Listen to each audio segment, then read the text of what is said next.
So we're all familiar with the phrase time is money. But it's so interesting to me because we are so willing to try to save money and it ends up costing us more time.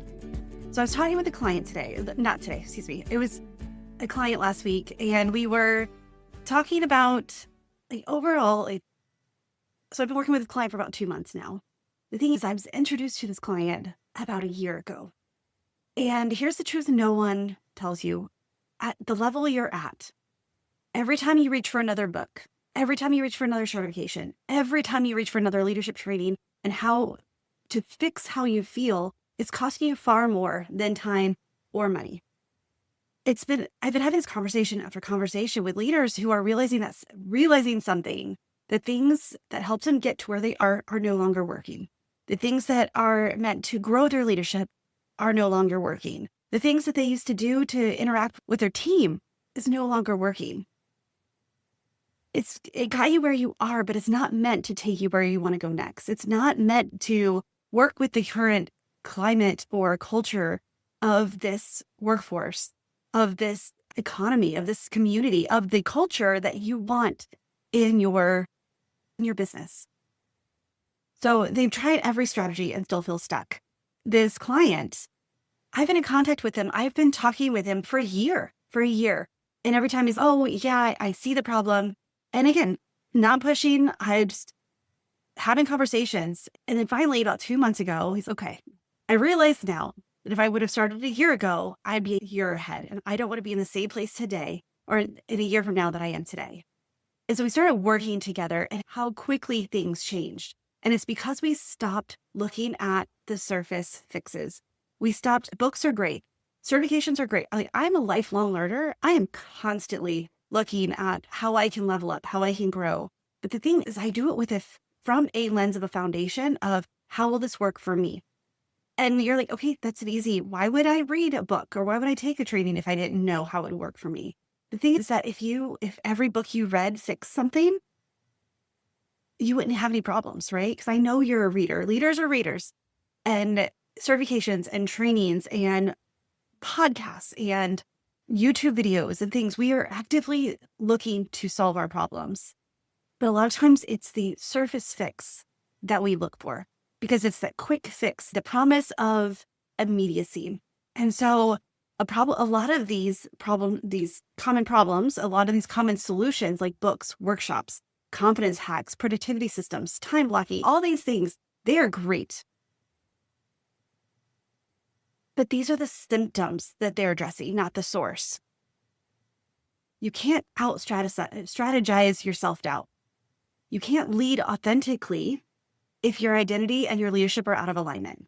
If you don't understand how you're wired, you don't understand what your unique strengths and your core motivations are, you're not going to be able to lead from a place of foundation and strength and understanding and confidence.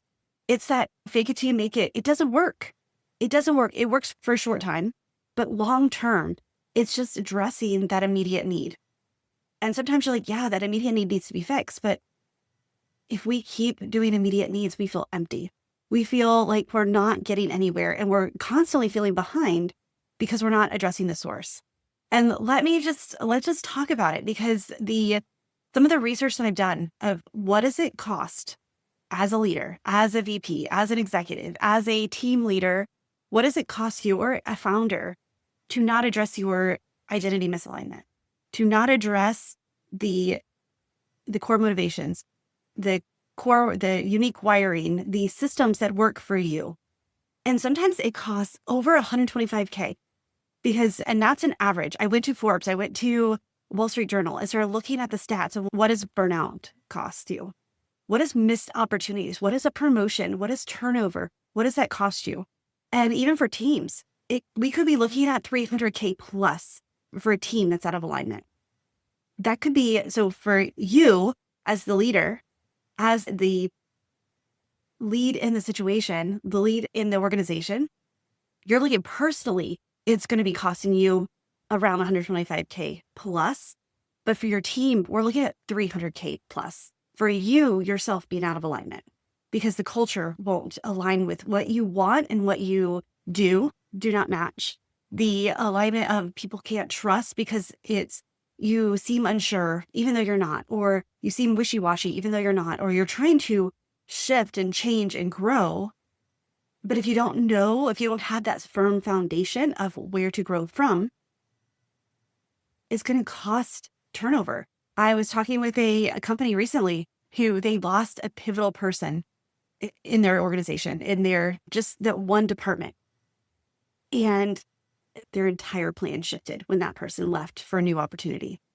And that new opportunity was great for them. And because they did know themselves, they did know and they left for mission. They left because that new company aligned with who they wanted to be and what they wanted to do.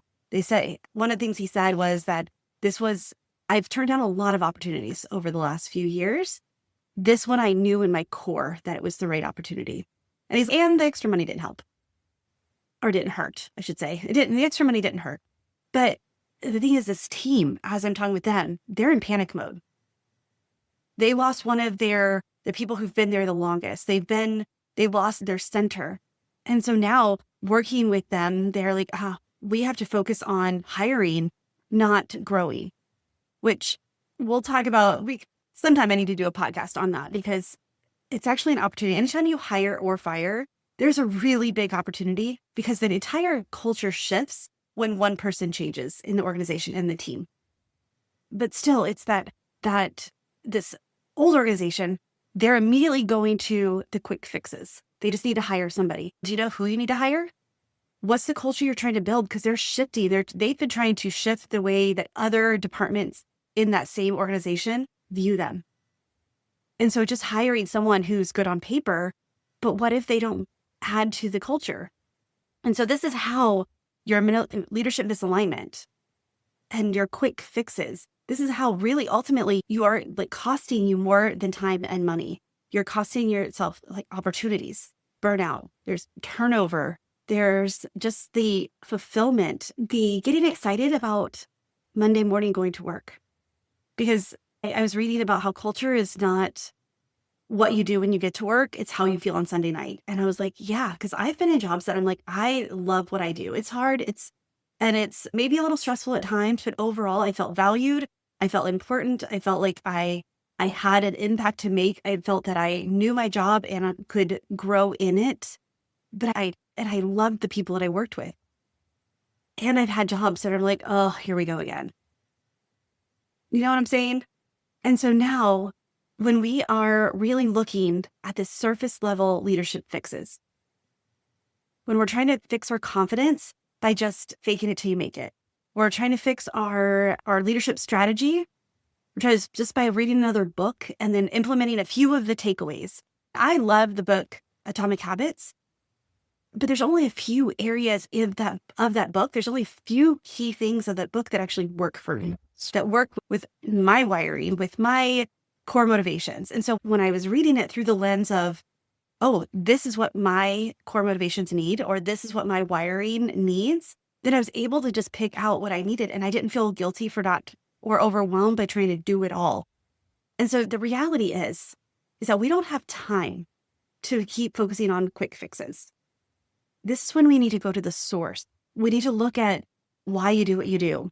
What are your triggers? What's your core motivations? What's your core desire? What's your core fear? What is your deep in your knower? What are subconsciously running away from? Because once you understand that, you can decide, do I need to run away from that or not? Do I need to run towards that desire? Or how can I achieve that desire with what I'm doing now?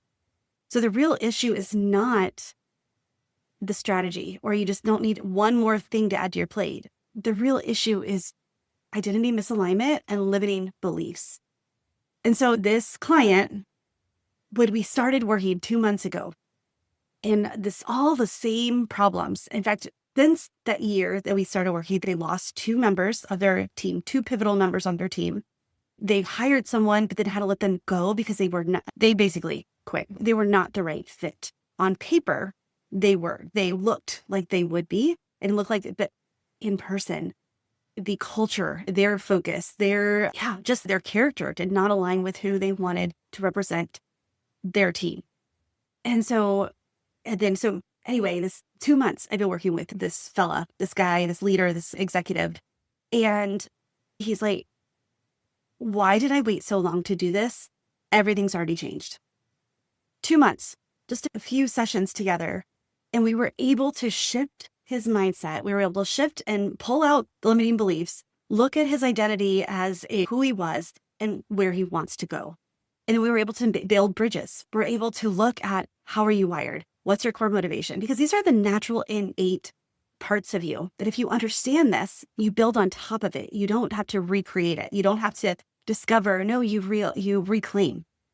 And sometimes it's for the first time. You claim it versus reclaim it.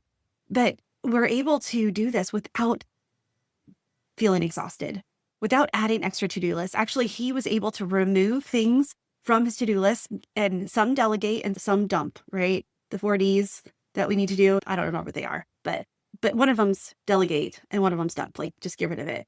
And by doing that, he was actually able to spend more time with his team because he wasn't so focused on the task.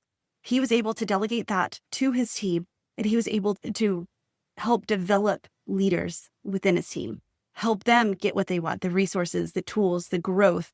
And just within a couple of months, we have a plan that just step by step increases his authority.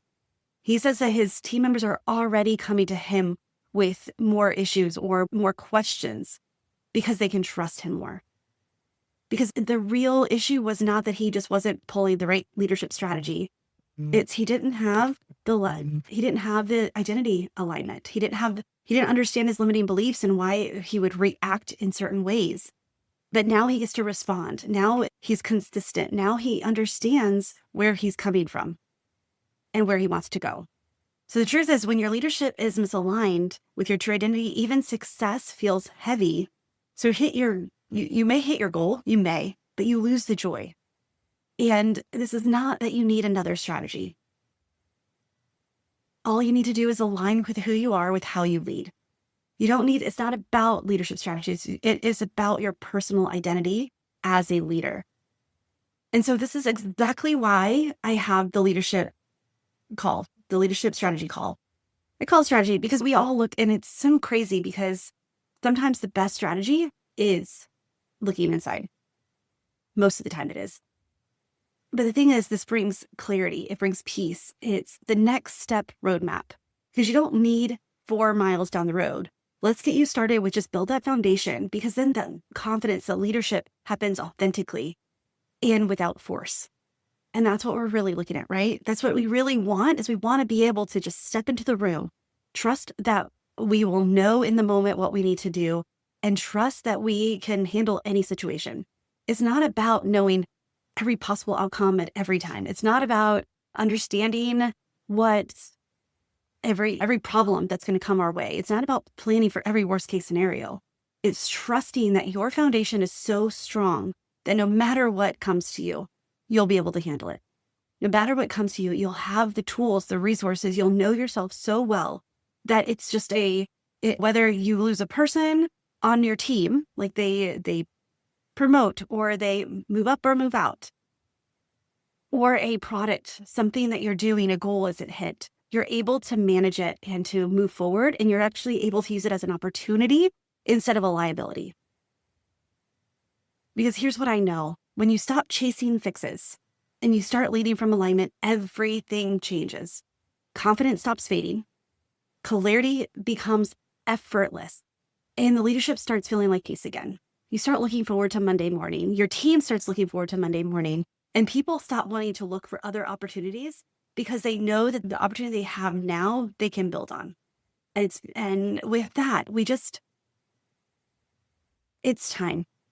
Time is actually way more precious than money. But the thing is, you'll lose both if you wait. You'll lose both if you're still striving for those quick fixes instead of those like source level identifications. Because I don't even want to say fixes, because it's really, once we bring it to light, it starts to shift automatically. We don't have to fix anything. We just get to discover, and we get to reclaim, and we get to step forward in it, knowing where your confidence lies. So if this conversation hits home, if you realize that you've been trying to fix these surface level symptoms And it's time to really see what's going on. And you can book your leadership strategy call. It's TamiMarieCoaching.com/call, or click on the show notes, or DM me on LinkedIn or Instagram, and we'll talk. Because I guarantee that emotional intelligence, self-awareness, it does take time, but it's not a long time before you start seeing results. It is actually very quick when you start to see the results, when you understand why you do what you do. And that's the first thing we go after. So with that, friend, choose joy until joy chooses you, and I will talk to you soon. Bye for now.